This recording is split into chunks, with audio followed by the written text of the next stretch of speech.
Exclusively on Secular Media Network, this is the Gaytheist Manifesto.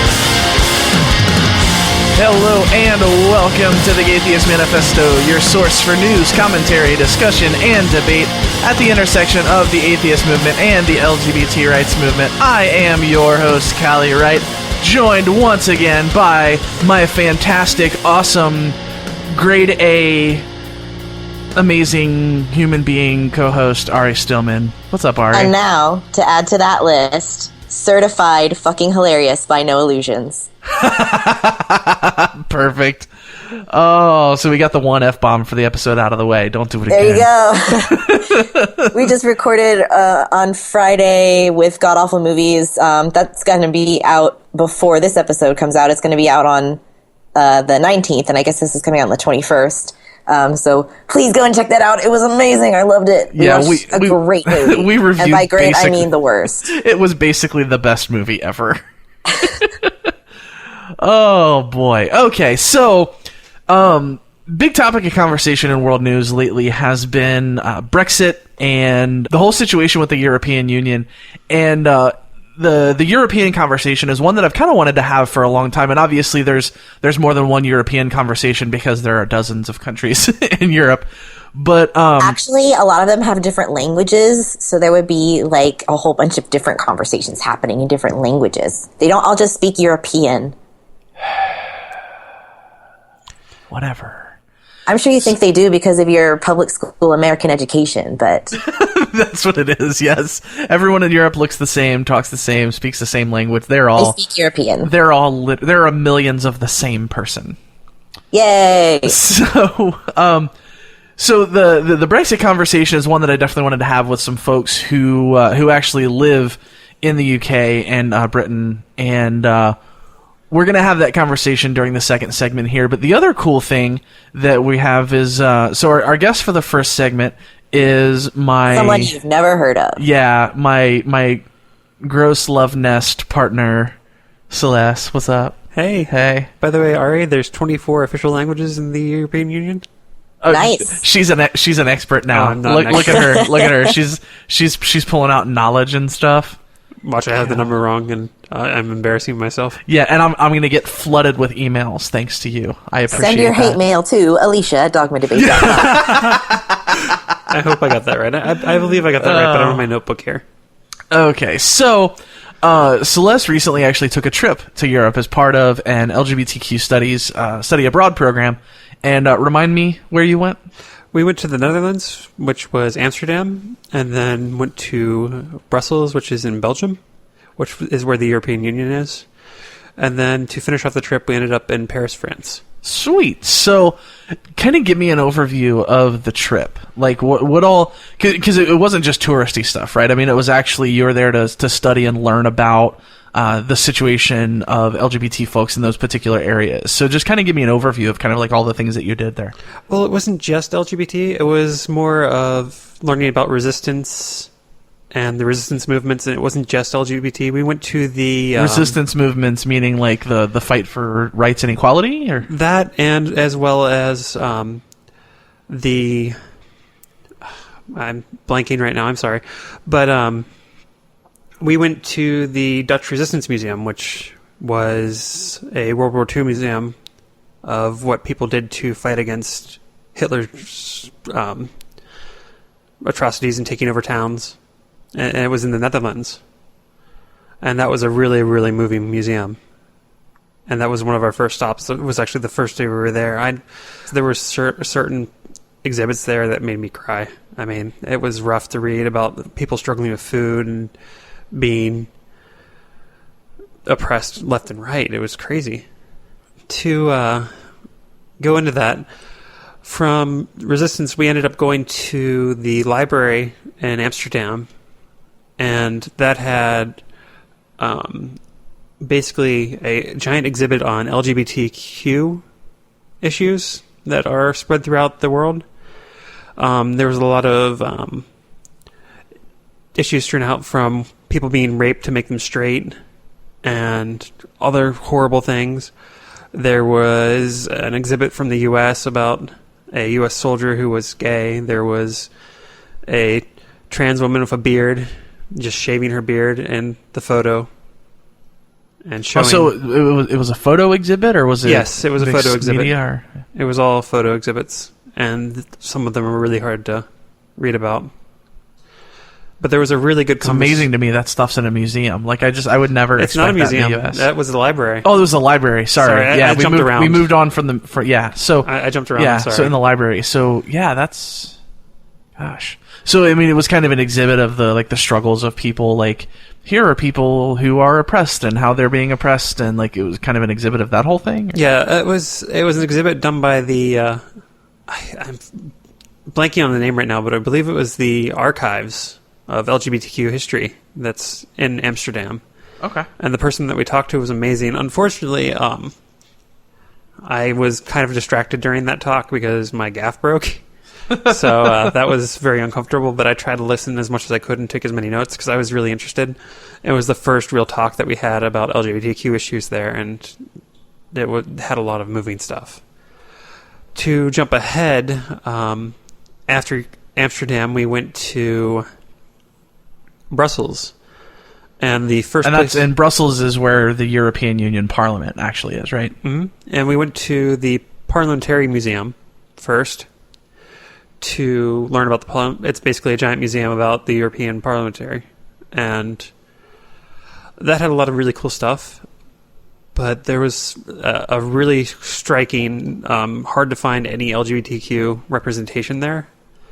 They had, as far as like the stuff that they had in the museum? Mm-hmm. They had a giant diversity part of the museum where they had videos of all these diverse people talking about their roles in the European Union.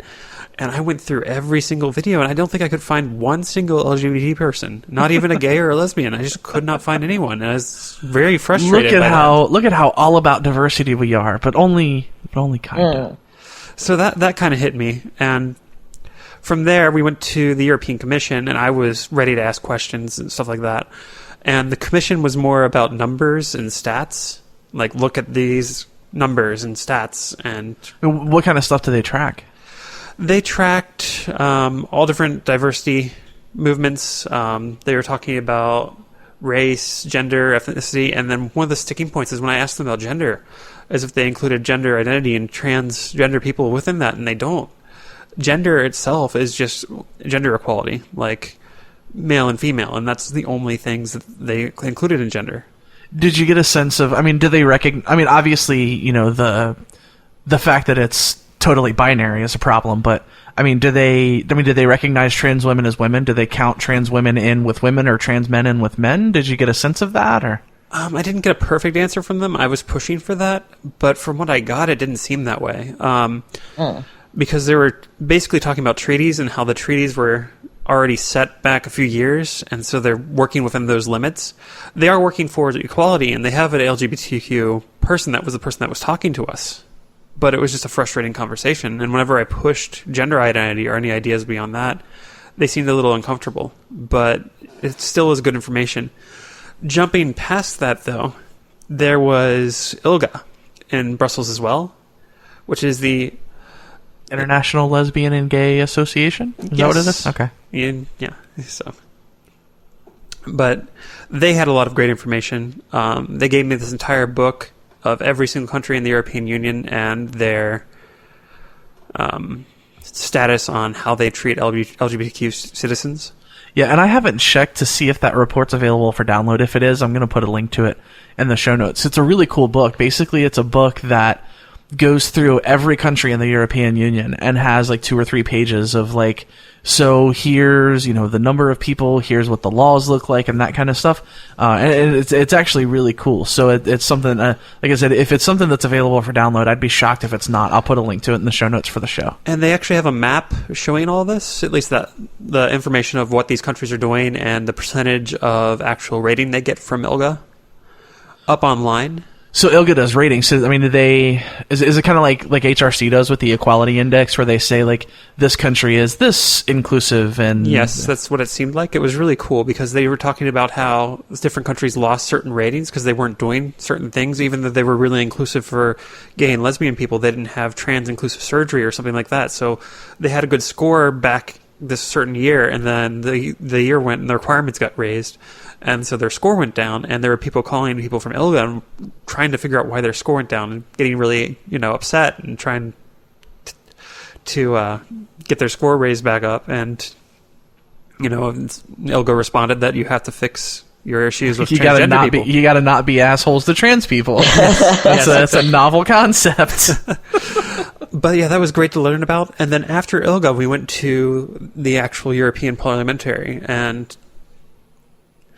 that was a really cool visit. It actually was a lot better than the European Commission. The person that was speaking to us seemed a lot more educated in the subject, seemed a lot more responsive, actually answered my questions about gender. He admitted that gender isn't in the treaties is not included. It does not include gender identity, and that was. And in the treaties, you're talking about like the agreements that these countries have yes. to form the European Union and how they're gonna do, human rights and diversity and that kind of stuff. That basically LGBT folks kind of don't factor into those agreements. Is that kind of what?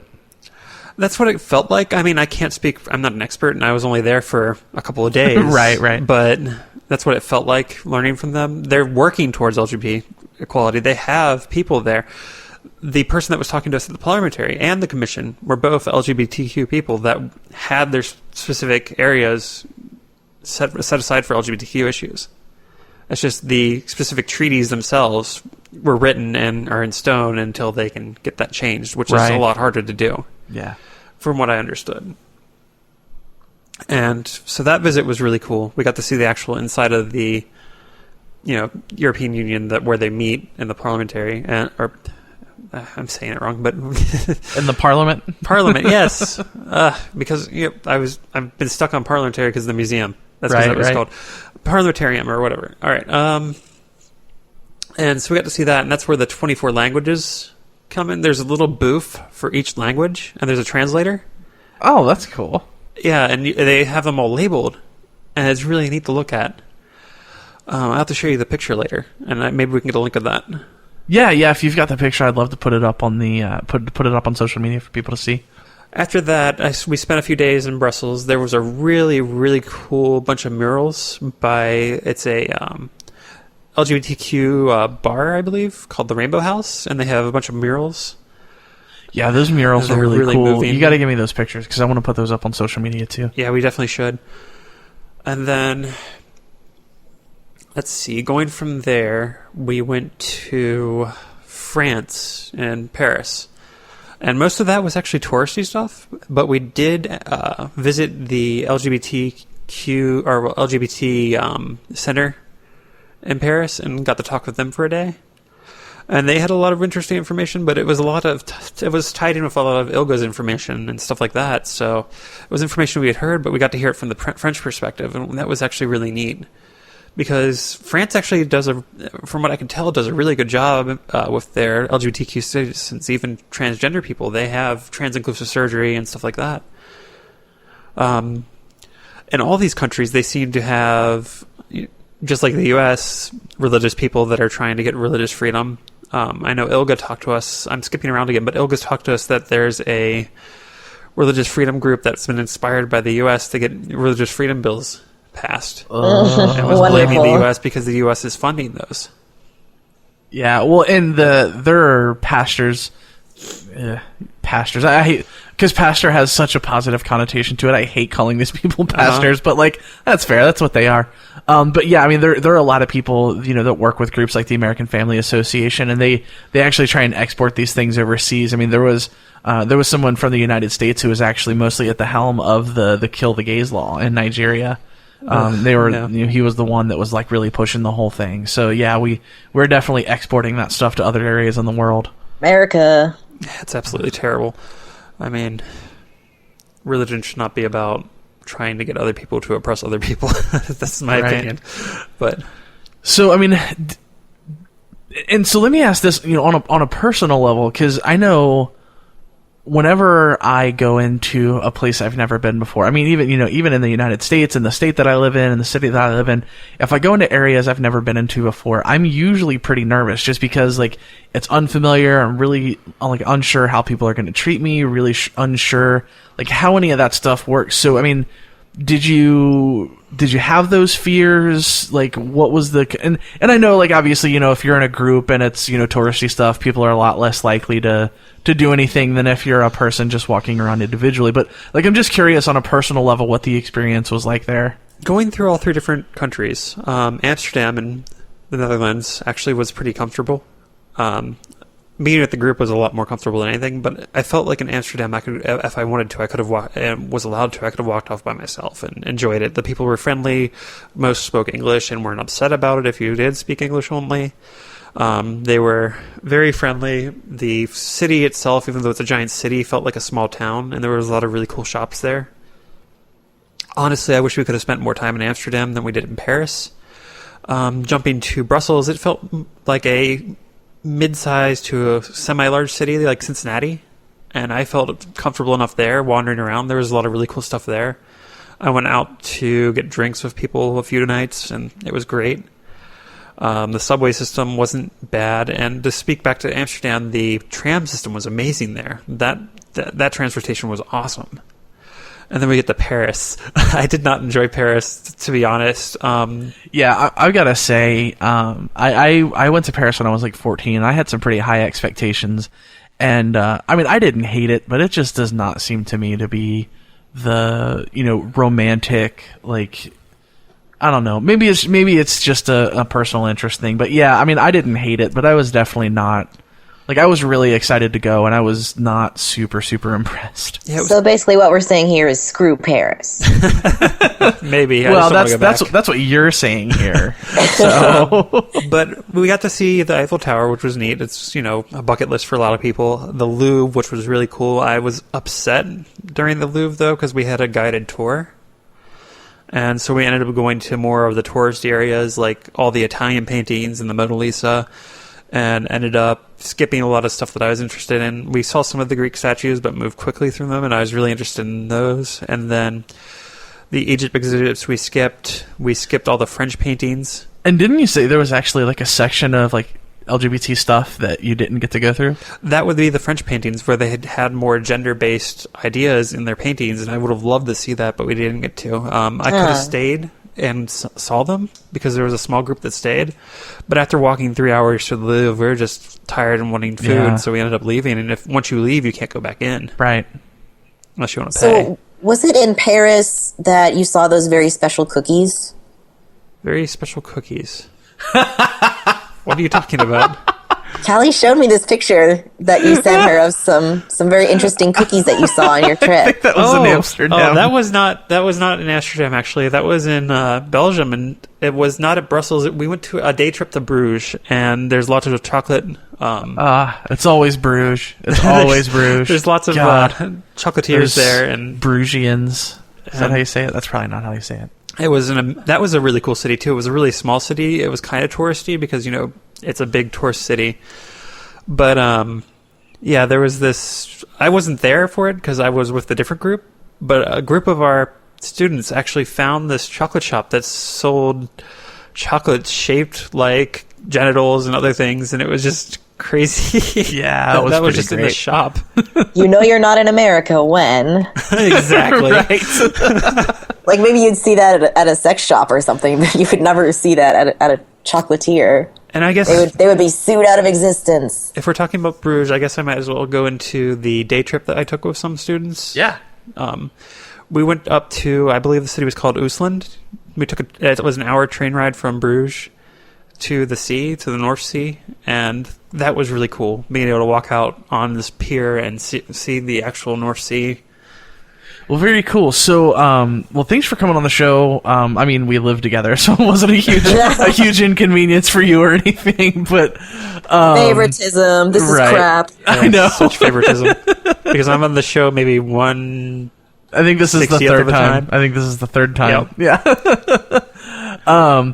So we're going to take a quick break. In the next segment, we're going to bring on some other guests or folks who live in that part of the world and kind of get their take on what the situation is, at least in their specific neck of the woods, when it comes to LGBT stuff, when it comes to trans stuff.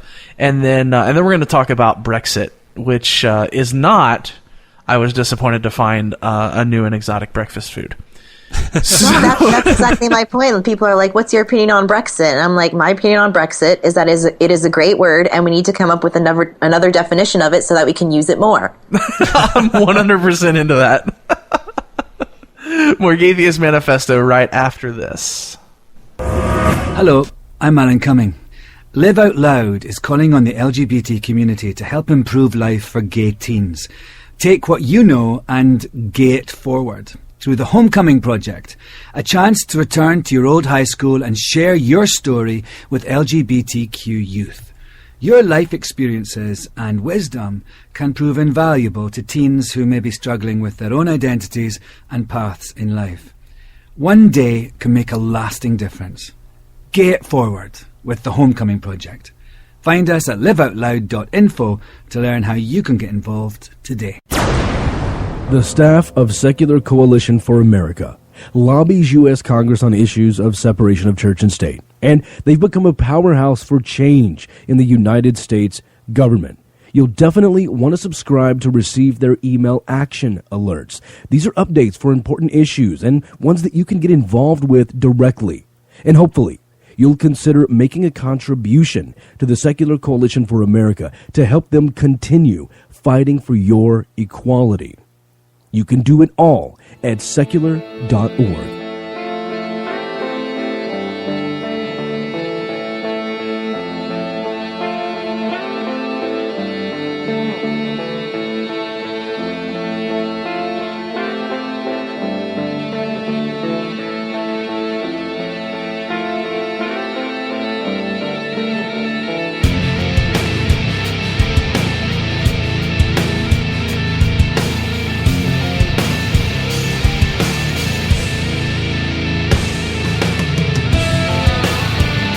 And welcome back to the Gaytheist Manifesto. So in this segment, what we really want to do is we just want to kind of hear some personal stories. So we have a friend of mine, Beth, who is a trans woman living in Europe, specifically in Scotland.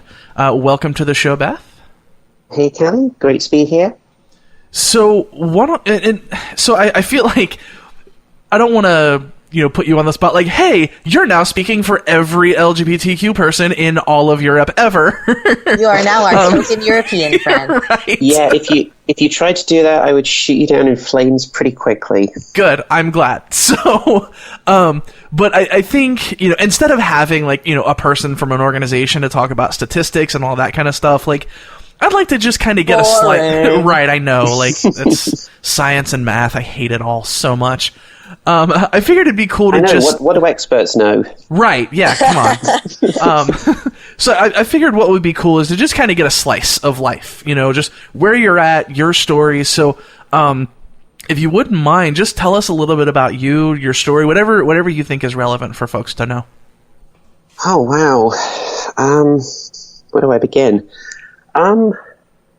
As you've already said, I'm a trans woman living in Scotland, specifically in Edinburgh, which is the capital of Scotland, and it's a really nice city. As a trans woman living here, I've actually had pretty much no problems at all. I mean, I actually live in a neighborhood that some people would probably describe as quite rough, but I can walk around in a dress and nobody bothers me, so it's kind of amazing. then again, I seem to be at the stage now where a lot of people properly gender me when they see me, so I don't know if that has something to do with it. Yeah, it might be a bit of a passing privilege kind of thing. Possibly. I mean, it's hard for me to judge because, I look in the mirror every day, so it's hard for me to notice the changes. I have to look at old photos now for me to notice the changes. But yeah, I seem to be doing a lot better than I used to, which is nice. That's awesome. And so I think part of the reason that I think it's important to have conversations like these is I think a lot of people, especially in the United States, kind of have this very idealistic view of Europe. I mean, in general, everybody thinks of Europe as this sort of like progressive paradise where everything is better. Yeah. And I think we can probably say there is a lot that is better, but I think it's got its own imperfections too. So, big time. So, and conversely, people in Europe have this attitude towards America that it's a bunch of religious crazies who love their guns. Well, that's not too far off. I was going to say that's Depending on the state and the part of the state, maybe not. But I know enough Americans to know that's not a completely accurate picture. And so now we have Drew joining us. Drew, welcome to the show. Hi, thank you for having me. Yeah, absolutely. So, real quick before we get to you, Beth, I was asking if, given stories that you hear about trans people in the United States, does it seem like there are things that are better, things that are worse? Is it more complicated than just like a better worse dichotomy, or if you could kind of compare and contrast based on what you've heard and what you know? Sure.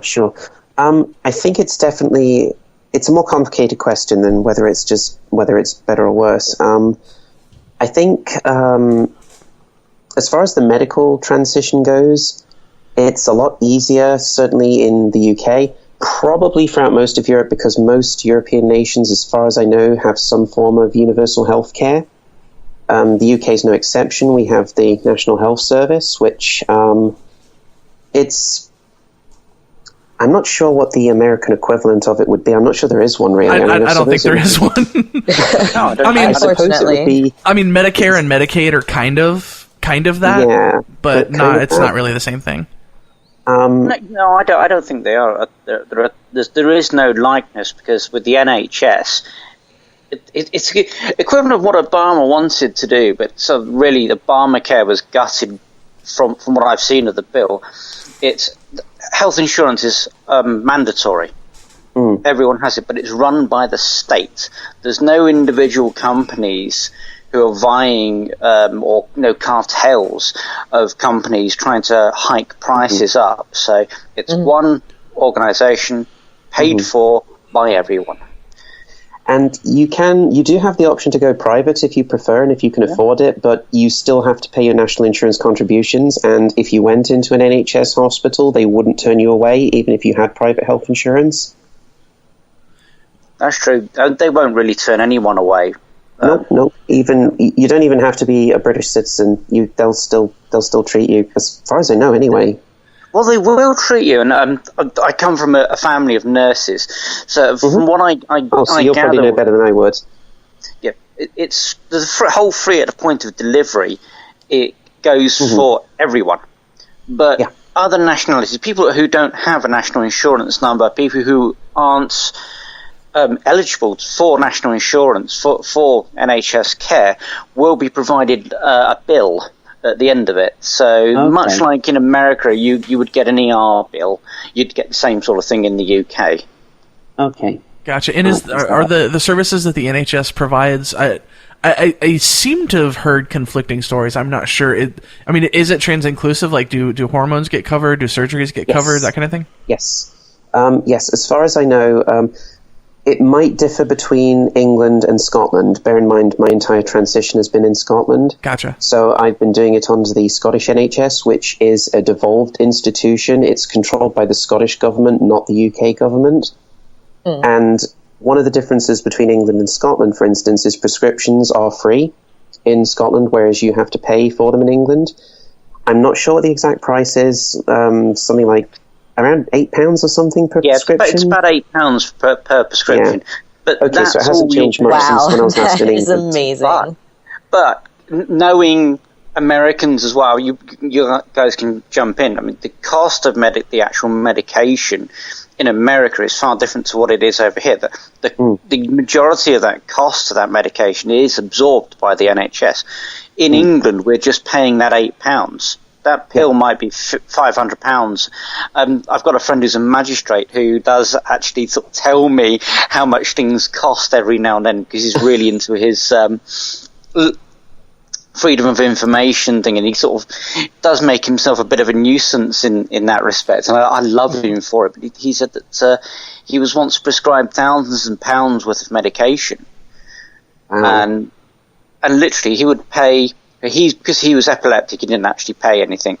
But yeah, he would have only paid £8 for it, and it would have been thousands of pounds worth of medication. Yeah, so, that sounds about right, actually. But in Scotland, and also I believe Wales and Northern Ireland, I think England is the only place in the UK where you have to pay for your prescriptions. I think the rest of the UK it's free. I think I'm going to have to get ill in Scotland more often. Just move up here. Seriously. We'll probably be declaring independence in the next couple of years anyway, so we can remain part of the EU, depending on how things go. Going back to the EU, I'd like to know whether or not I was just there in Belgium at the European Parliament. And I learned about a lot of the ways the system works, and it's mainly treaties that are done. Do you know if any specific LGBTQ treaties have been proposed or passed there at all, or have failed? Not really, no. I'm not an expert on the EU, to be honest with you. I know enough about it to know that I was in favour of it, but the nitty-gritty details of how everything works, I'm not an expert, so I wouldn't want to. I wouldn't want to speak about it terribly. I mean, Drew might know more. Yeah, I'm an innie as well, as much as you are. Sort of innies and outies. I know it sounds a bit like belly buttons, but I was like, wait a minute, what? Oh, okay, like it took me a second. I'm in the EU. Adorable. I love it. Yeah, I believe that Britain would have been stronger in Europe. From what I gather of the way Europe seems to work, they seem to want an equality of justice throughout member nations. So they want everyone to have the same levels. And I think that's basically all they seem sort of to push, is that everyone has to be the same. You know, I can commit a crime in France and expect the same legal system as I have in the UK, or if I did that in Greece or in Romania or in any of the EU countries. I think that's mainly the policy they take. So Britain has a good policy on LGBT. It's all protected under the Equality Act. Yep. And I believe that goes for everything else within Europe as well. That's as far as I'm aware that it works. And in your experience, does that policy translate into everyday life? Because I feel like there are a lot of times in the United States, and I mean in the context of law, and even in the context of like when you work for a company and they have a policy that's inclusive, like a lot of times the policy is there but the practice is not. And obviously I know, like, you know, you're two people living in two specific locations, so obviously we know this is specific to your experience, but just in your experience, I mean, does it seem that it's less of a big deal? Like people don't care quite as much about, you know, whether you're gay or whether you're trans or anything like that? It really depends. I'm really quite fortunate because I haven't had much trouble with my transition. Most of my trouble, to be honest with you, has come from my family, and they've got better over time with it. But as far as friends and just average people on the street, they don't care. They care insofar as they want to be supportive, but, you know, it doesn't bother them. I mean, they've adjusted very well. My first experience of dealing with a complete stranger insofar as being trans was when I got a new pair of glasses. This was way back in December 2013. This was the first year of my transition, so it had been March that year that I first started to come out to people. And so I was this was the first new pair of glasses I needed at that time. So I went to the opticians and I was looking at the women's section, and one of the assistants came over to me and she said, "Oh, you do realize you're looking at the women's section?" And I said, "Oh," and I said to her, No, it's fine. I know. I'm transgender." And she was like, "Oh, okay. Oh, well, let me know if there's anything I can help you with." And that was that. Wow. And That's a lovely story. when I went into the eye test and everything, I just had them update my details, so I was now Miss Turner instead of Mr. Turner, and there's never been any trouble with it. I can go to clothes shops and, just take some dresses or whatever, and to the changing room, and the people are always like, "Yeah, go on in." And they're always really helpful, I find. I guess there's just no profit in being a bigot. They want to sell clothes. Right, which is, that's the pragmatic thing, right? Like, if this person, even if I think this person is a guy, if this person is a cisgender guy who wants to wear a dress, who cares? Why does that matter? They're going to pay. They're going to pay for the dress. Right. Drew, has your experience been much the same, or do you have any other perspective? Well, yeah, because I'm a cis male. I don't really sort of see that side of trans life, so to speak. But I don't see any problems. There's no real anti-gay stuff out there. I don't encounter it in my life. I'm quite openly bisexual with people. A lot of my friends are very openly bisexual or gay, and nobody seems to hide it. It's just there, and people seem to accept it. It's not even an issue from my experience. People are like, "Oh yeah." Do you think a lot of that is due to? I know that religion is not nearly as much of a big deal in Britain as it tends to be in the United States, and most people, even if they belong to a church officially, they don't really care much about it. They don't really believe in it so much. It's more of just a cultural aspect of their lives. Do you think that has a lot to do with why people don't seem to care so much about LGBT people? Actually, I'm going to just interject with it. I live in a town called Luton, and it's it's a very diverse community, and it's the sort of the epicenter at the moment of a lot of the sort of religious tensions that we have in our country. I'm sort of sure you've heard about this up in Scotland and the English Defence League, as they're calling themselves. Yeah. Britain. That just sounds ominous. It does, doesn't it? The EDL, they're non-actual. They're sort of taken over by the racists. The real racist organisation is one called Britain First. Yep, I've heard of them. Yep. I have to deal with them as a problem on almost a weekly basis. They've actually been banned from the town. The local constabulary, the local police department has actually taken legal action to ban the leaders from coming to Luton at all. They're not allowed in the town. And that's because they come in, they cause trouble, and they leave. Now, we are sort of digressing here a little bit, but what I'm trying to say is that we've got a plethora of religion in Luton. You cannot throw a stone in this town without hitting an evangelical church. We have literally one on every street corner, and on the next street corner will be a mosque. In fact, on my street there is a Muslim community centre at the end of the street. So, and actually on my street there's a Jehovah's Witness church right at the end of it as well. Yeah, I mean, they come round on a regular basis as well. I have the Jehovah's knocking on the door. I've lived here for 5 years. They still haven't knocked on my door.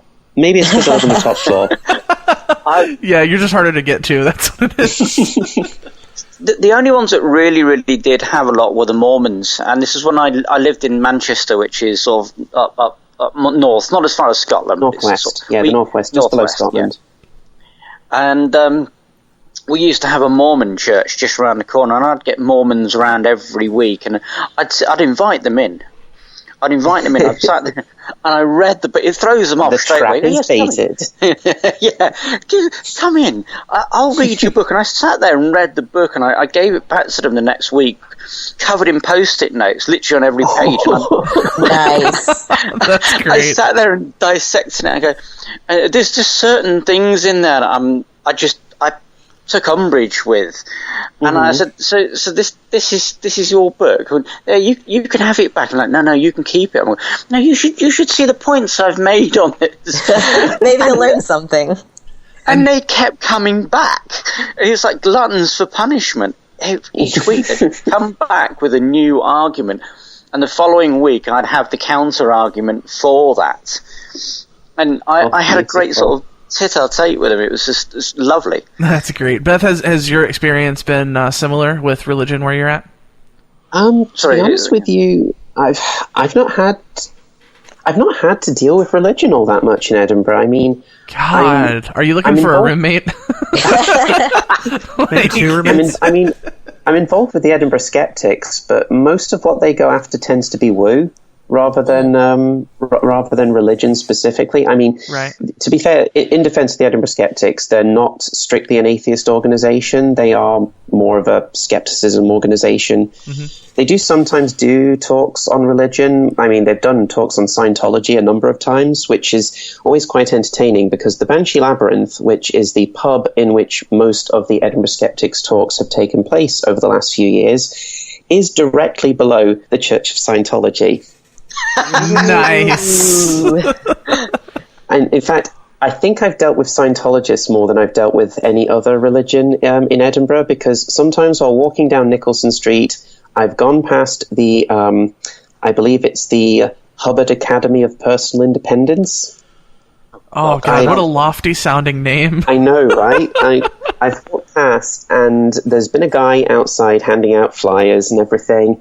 And I just kind of giggle and say, no thanks. And then when I've walked a few paces on, I turn around and shout, "Hail Xenu!" And of course, because they're low-level Scientologists, they don't know who Xenu is yet.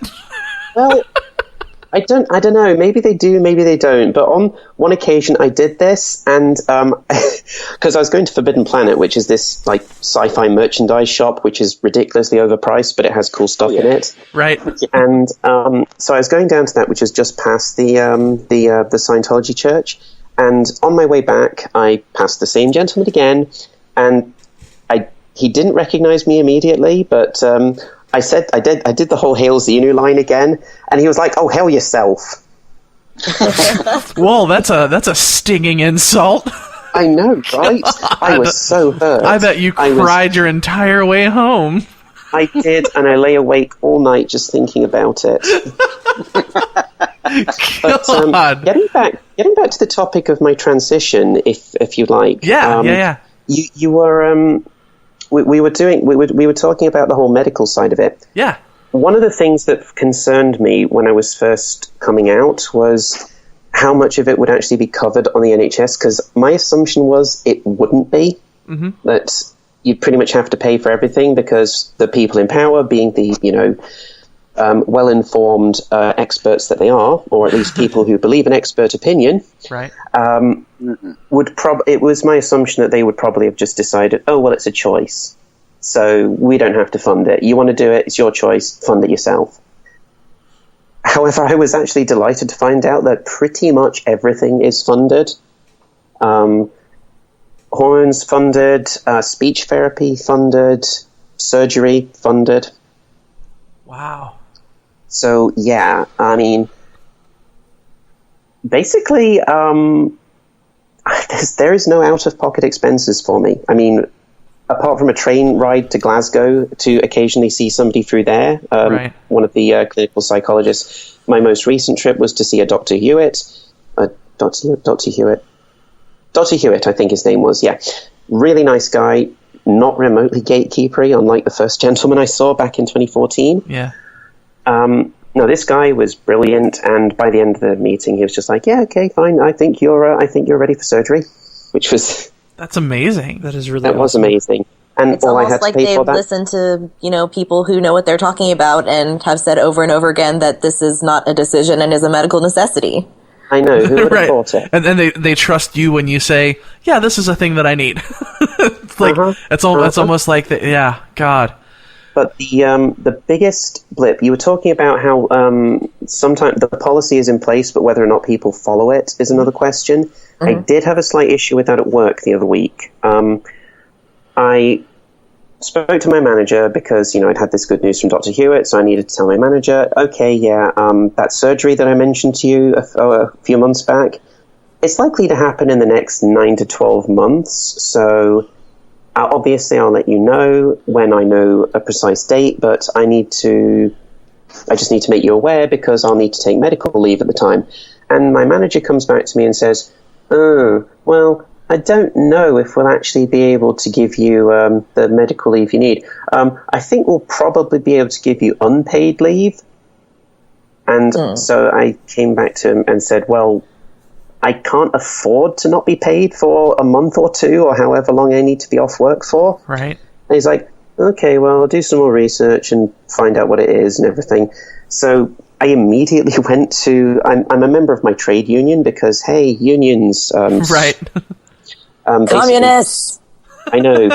I like to think of it as sticking it to the Conservative Party, who absolutely hate trade unions, but I went to one of my union reps, and she came back to me almost immediately saying, yeah, I think Chris is completely wrong about... Oh, should I say his name on the air? You don't know his surname. Yeah, you're good. We don't know where you work or anything like that. Exactly. But yeah, she said he was completely wrong about that. Here's the guidance. Pretty much everything is covered. If you needed to take a day off work for speech therapy, that's covered. So wow, and that's all under the Equality Act 2010.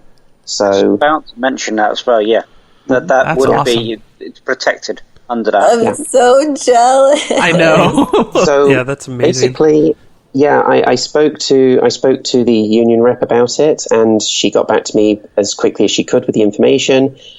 She also came back to me saying, yeah, your manager really shouldn't have said what he said to you because that's left you distressed and you can't do your job so well when you're distressed. He should have waited until he'd actually bothered to do the research to find out where you actually stood. My God. Yeah. That's about that's pretty much your union rep is pretty much on the nail on the head there. Mm-hmm. To be fair, though, in his defense, he did come back to me later that afternoon and said, oh yeah, by the way, I looked up the guidance and you would be covered. Well, that's cool. Tail between legs, I hope. Right. It's really heartwarming to hear stuff like this because you read about, their equality acts and stuff, but actually hearing about it being in practice and that I work for the UK Civil Service, so I'm basically working for the government, so they kind of have to follow the laws. You would think. Really, everybody has to follow the laws, but it's amazing what people try and get away with. Like, for instance, my girlfriend, she's not remotely convinced that she would get the same treatment for her employer because she works for a bank rather than the government, and she reckons that they would probably try and get away with as much as possible. Gotcha. Yeah, and so, moving on to the kind of the topic of conversation surrounding that area and the world, I'm really curious how the both of you are feeling about the Brexit vote. I don't think I can use the terms I'd like to use on air. Does this episode have an explicit content note? If it's really necessary, I'm not going to be mad, but we do try and keep it PG-13-ish. So I'd like to, because you'll need a dictionary of swearing to translate what I would like to say about it. I want to see that dictionary of swearing. That'd be awesome. And anyway, to say I'm apprehensive is an understatement. It's ridiculous. What are we going to do? What are we leaving for? There's certain things we can't leave. We can't leave the European Convention on Human Rights. We wrote it, which I'm very thankful for. Yeah, we're still in that. We can't leave the single market. Which means, well, without literally shooting ourselves in the feet completely and utterly, we'll have no trade agreements.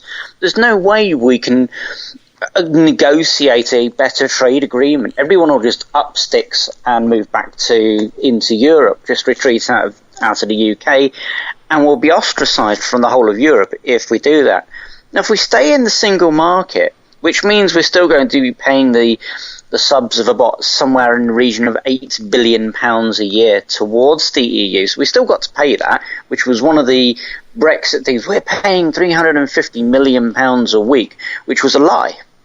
Yeah, that was a lie. Yeah, well, and then they say, like, we're going to take that money and put it to the NHS. And then, like, literally the day after, one of the leaders of Brexit was like, yeah, so we're not actually going to do that. Like, isn't that Boris Johnson who said that? I think it was. Yeah.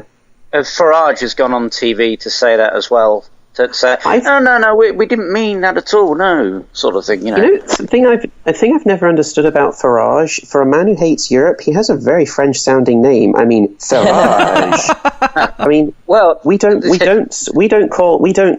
we don't call it a garage, we call it a garage. So he should be Nigel Farage. Well, yeah, what a jerk. This is the whole beauty of the English language. It's half of it's based on French. Yeah, and the other half based on German. Well, it's based on the Anglo-Saxon is Germanic Celtic. It's a mixture of things. I studied archaeology when I was younger. I wanted to be an archaeologist. I turned into an engineer. English is the language that mugs other languages down dark alleyways and rummages through their pockets for loose change. Yes. Oh my God, that's perfect. And so to just bring it back around on topic, Beth, what are you? So I mean, as a person living in Scotland, I mean, does this have direct effect on you? Because obviously Scotland's part of the United Kingdom, and it doesn't. It may have an effect on me because I work for the UK government, so there's a good chance that there'll be an awful lot of shake-up in my organisation because we're going to have to deal with an awful lot of fallout as we try to negotiate an exit. But as far as Scotland's concerned, well, I mean, I've discussed this with you in private message already. I mean, I'm at the point now where if there was another vote for Scottish independence, I'd probably vote for it. Now, 2 years ago, we had a vote on independence. I voted against it. I believe that was the right decision at the time. And I still do believe it was the right decision at the time. I don't think it would be the right decision now, though, because how much the situation has changed. So much of what we were promised if we voted to stay in the UK is now under threat because we're going to be pulled out of the EU. And it just seems wrong to me that every single constituency in Scotland returned a vote to remain in the EU, but because of the votes in England and Wales, we're going to have to leave. So... that's... And I have friends who are European citizens who live in Scotland. They live in Edinburgh. They've made lives for themselves. One of my friends, she's a microbiologist, and a lot of her department's funding comes from Europe. So her job could be under threat because of this. And another one of my friends, she's not a scientist, but she does work for the university. She's a librarian. She's from Austria originally, and when the vote came through, she was absolutely terrified of what was going to happen. She actually wrote to her, I believe it was her MSP, that's her Member of Scottish Parliament, and this person got back to her and said, as far as the Scottish government is concerned, Europeans are welcome here, and we'll do everything to protect your rights and make sure you can stay. And I believe there was a vote passed in the UK Parliament that basically protect the right Europeans living in the UK. Drew, can you confirm that? I do believe that when the British government, the UK government, sort of Westminster has actually made a statement. I do believe. I'd have to go and dig it up. And I think it was like last week or something there was a vote on it. The opposition basically forced the government to do it. So great. Basically, Europeans will have to stay. Will be allowed to stay, which is one of the big Brexit. I know they wanted to get rid of the immigrants, which is preposterous. Can't do that. It's absolutely preposterous because how many? I mean, the country that colonized the world wants to get rid of immigrants. Yeah. Well, there was a time. There was a time when Britain ruled 25% of the world's habitable land. And we are worried about people coming and taking over our country from outside. It's just Weird. Just the same thing here in the United States. We came in, and we being the Europeans came in and killed off most of the Native Americans, and now we're all upset about people from Central America and whatever coming in and telling them to go back to where they came from. I know, it's like some people just seem to be completely irony immune. Yes. Yeah. I think irony immune might be my new favorite term. I'm going to have to start using that regularly. That's great. See what the way I like to put a monetary value on it, and I say, okay, so there's 10 nations from within the EU. So there's 10 nations that have come to this country. I ask people, how much tax did you pay this month on your income? It's what's called PAYE. It says income tax off of your income. I say, okay, so let's say around about £200 a month tax. That's for a low-income worker. So how many of these Europeans do you think, in number of millions, are there from Ireland, Germany, France, Poland, Romania, Lithuania, and then they start looking here and go, okay, so that's 1 million? Well, that's 200 million a month we've just made in taxes off of all these lovely Europeans. So there's 2 million, 3 million, is it? Oh, but the problem is, Drew, although they are they're coming over here and taking our jobs and also taking our benefits. They're doing both somehow. They're living off the state and taking our jobs. Yeah, that's eerily similar to the conversation in the U.S. Oh, the rhetoric's almost identical. You tend to find it always is in these situations. The way I see it is, I mean, all the things that you mentioned, Drew, the single market, the European Convention on Human Rights, we're remaining part of all these things. All we've really done by voting to leave the EU is voted to have no say in how they're run. See, this is the analogy I make. I say, I'm a director of a company. I'm on the board of directors. I'm a minority vote on that board of directors. I'm always being voted down because I'm a minority vote. So I vote myself off of the board of directors, go and stand outside the company shouting obscenities at workers and holding a placard because I think this is going to give me more of a say on how the company's run. Mm-hmm. Oh my God, exactly. That's perfect. And it's a Norway situation. Norway does everything that we want to do, and it's turning out pretty damn bad for them because they have to accept unregulated migration to be part of the single market, but they're not part of the EU, so they don't get a say in how it's run. So that's what we're saying, is we're going to pay the money, be part of it, and not have any say in it at all, because we think we can negotiate a better deal from the outside. It's almost as if they hadn't thought the whole thing through a whole lot. Yeah, funny that. My supervisor at work has this thing. We were talking about it, and she kept banging on saying, I'm English and working class, I'm English and working class, and all I can hear is, I'm ignorant and don't want to know. It's exactly how it's coming over. It's just like this shut off going, no, I'm just going to vote this way for the hell of it. It's the ignorance of some people is, I mean, you often hear it said by Americans as quite often that, people with British accents just sound more intelligent. I invite you to come over and listen to some people speaking with those accents. You will be disabused of that idea. I was going to say, we made that joke. We made that joke on this very show not 3 episodes ago. Yes, I remember. Does anyone watch a TV show called Shameless? Mm-mm. Shameless. No, I don't think so. I did used to watch that. It was on TV over a decade ago now, wasn't it? Over a decade ago, yeah. See, I was living in Manchester at the time, in Wythenshawe, where that's based. Oh, fantastic! And if you really want to see what's the lowest sort of bottom of the barrel, sort of the pond scum that's floating across the top of the gene pool here, it's that TV show. Just watch that TV show. It's a documentary on Wythenshawe, basically glossing over the worst bits. So having an English accent doesn't make you more intelligent, and I can attest to that personal experience. That seems fake. My mind is blown. I'm having a really hard time accepting that. I need you to know. I remember hearing news stories done about, they had interviewed people and people were saying, yeah, I voted for Brexit, but I didn't think it was actually going to go through. And I'm like, then why did you vote for it?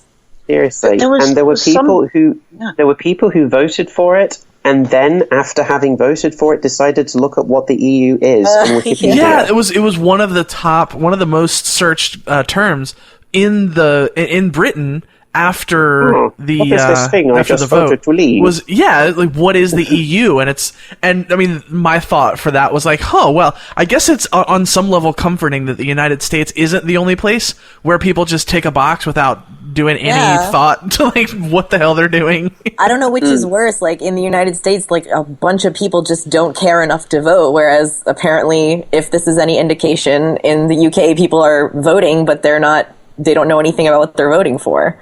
Well, that depends, really. I mean, voter turnout is pretty bad in the UK usually. It's pretty good in Scotland. It has been since 2014. The referendum on Scottish independence really dramatically increased interest in voting, and that momentum has kind of continued since then. We had a Scottish election a few weeks ago, actually, and I believe voter turnout for that was very good, as well as at the general election last year. So in Scotland, voter turnout is pretty good. It's around 70 to 80%. I think it was around that for the referendum. I know, that's sort of thing that's unheard of in a lot of other places. It usually hovers around like 50% in the US. It's pretty pathetic. I think it's less than that. Yeah. Depending on what kind of election it is, it could be way less than that. I think on occasions in Britain, we've actually had voter turnout at some general elections of about 30%. I'm just leant over to my computer. I'm gonna Google voter turnouts. It should be there as a matter of record. It should be, yeah. I mean, we've got all the world's information at our fingertips, and we're not bothering to look it up. Yeah. While we're waiting for that to load, I have one quick question for you, Beth. Oh yeah.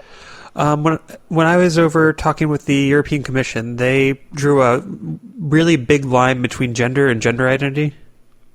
Like, gender was not gender identity. When they were talking about gender equality, it was equality of the two binary genders. And when I brought up questions about gender identity, it was like trying to pull teeth and get information from them. You probably know more about that where the is this the European Commission on Human Rights? It's just the European Commission. I was just curious if it's anything like that in Scotland at all, or how gender handled there. Well, gender in Scotland, as in the rest of the UK, is a binary, legally speaking. There's not a legal recognition for non-binary identities at the moment. Mm-hmm. There was a recent consultation between the UK, I think it was some kind of consultation between the UK government and the Scottish Transgender Alliance. Mm-hmm. No. Was it the Scottish Transgender Alliance? I think it was. Anyway, it was one of the Scottish pro-trans organisations. I'm pretty sure it was the Scottish Transgender Alliance. And they did a report on this consultation that was pretty damning of the UK government. There was no real commitment to do anything about non-binary identities. I think they were doing sort of a token thing towards it where they would say, yeah, you can have an X on your passport, but they weren't going to like legally recognize people as non-binary if that's the way they identify. I think there's more of an effort towards that in Scotland, actually. The Scottish government has proven to be really quite good on LGBT issues and continuing to be so. After the Orlando shootings a few weeks ago, there was a vigil in St Andrew's Square here in Edinburgh, which I went along to with my girlfriend. And the First Minister of Scotland, Nicola Sturgeon, she was speaking there. And one of the things that she said, which I really appreciated, I mean, I'm not a huge fan of Nicola Sturgeon, I'll just throw that out there. But one of the things that she said that I did appreciate was that we're not going to tolerate hatred and bigotry towards the LGBT community in Scotland. If someone is gay and they're abused, we want you to report that to the police, and we'll make sure something is done about that. If someone is trans and they're abused, same thing. We're going to have a zero tolerance policy towards hate crimes and bigotry towards the LGBT community in Scotland. We're not going to let something like Orlando happen here. So they're pretty good on that. God, so can I just jump in there? Yeah. Beth, you need to go and actually have a look at the cps.gov.uk site. They have a whole section on homophobia and transphobia, and they're really now pushing that. And the Director of Public Prosecutions has said that a hate crime is a crime, and that they have published some statistics on how many hate crimes towards gay and trans people, towards the community, that they have prosecuted, and they reckon it's got a 71% Crown Prosecution Service. That's UK-wide. Yeah, it's UK-wide. That's good. That's really good to hear, especially considering the our wonderful new Prime Minister, Theresa May, who I heard described as a failed clone of Margaret Thatcher today. Of course, a successful clone of Margaret Thatcher would probably be even scarier. Well, what I was not expecting for this interview is that it was going to be the hard sell on me moving to where you guys are at. So that's what I didn't see coming. Absolutely. Before Brexit, I would have said, come this way. As soon as Trump's voted in, you just move your ass over here. Excuse the French, but just come over this way. But after the Brexit, I would say I'm a little more wary of that now, because there's people not liking so much immigration coming in. We can't take these waves of Americans now fleeing America. Oh, and then Americans would get. And then Americans would get to experience xenophobia. That's adorable. I have to mention, I did actually marry an American. So well, bless your heart. You're very diverse and accepting. Look at you. I've seen both sides of the Atlantic, and she sort of did jokingly say to me, she said, because she came over not long after Bush Jr. was elected, and she said, all these Americans that were saying that they were going to leave once Bush Jr. was elected, I actually have. I said, look, just walk into the asylum people. Just claim asylum, that you're claiming your asylum from the Republican government. That's awesome. Well, we are fresh out of time for the segment here. This has been a fantastic discussion. I really, really appreciate both the time and the perspective here. So, Beth and Drew, thank you so much for coming on the show. We really appreciate it. Well, Thank you. Absolute pleasure. It was delightful. I'd love to do it again sometime. Absolutely. Yeah, this was cool. And that, my friends, is going to do it for this episode of the Gaytheist Manifesto on Secular Media Network. Definitely want to thank Celeste and Drew and Beth for their time. You can find the show on Facebook at facebook.com/The Gaytheist Manifesto. You can email us at thegaytheistmanifesto@gmail.com. I'm on Twitter at GaytheistCali. You can find the show on Twitter at The Gaytheists, and I just hate Ari so much. Well, I love oh Ari. my God, Tina, you never believe what happened to me yesterday at the mall. It was totally out there. So I was going to the food court to protest the use of factory farm beef that contributes to climate change, and the starvation wages and lack of health benefits of the employees that tamps down on the economy and contributes to poverty, debt, and overuse of emergency services rather than preventative medicine. When out of nowhere, this person came up to me and was like, "Hey, do you want to come to our service at the Pentecostal church this Sunday?" And I was like, "OMG, totes no. Religion is totally founded on the mistaken belief that faith is a reliable way to determine truth, and it totally discourages the development of a set of skills and logic and reason that will serve you well in all aspects of your life. Not to mention all the science denialism, homophobia, transphobia, anti-feminism, child abuse, and financial scams that often go along with it. Thanks but no thanks." And then I walked away and I was like, ew, that was totes uncool. Religious hegemony is like a cancer on the secular values our nation holds dear. Oh, hey, that reminds me. Have you followed Ari Stillman on Facebook yet? remember I told you about this person that's like totally woke and posts stuff about like trans issues and mental health and stuff. And they even have an email you can write to, aristillman4@gmail.com. I know you like to talk to people about like heteronormativity and cissexism and stuff, so it might be like super fun. Oh, Tina, I gotta hang up. There's a Black Lives Matter protest going on downtown, and I like really want to go there and show my support for our local people of color in their struggles against systemic oppression in a culture that totally views them as an inherent other. TTYL. God. Oh, you need to do this professionally. I'm just saying. I call that the Woke Valley Girls segment. It was pretty amazing. It's perfect. It's perfect. If you want to support the show and the activism we do, you can head to patreon.com/thegaytheistmanifesto and make a per episode donation as little as $1 per episode.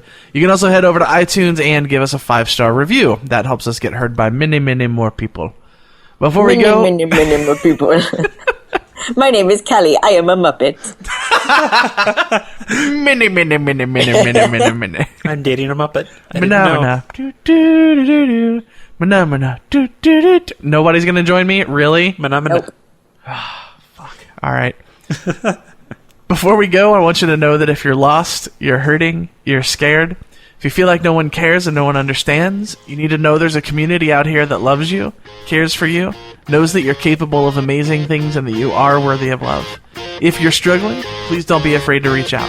Until next time, friends, this is the Gaytheist Manifesto.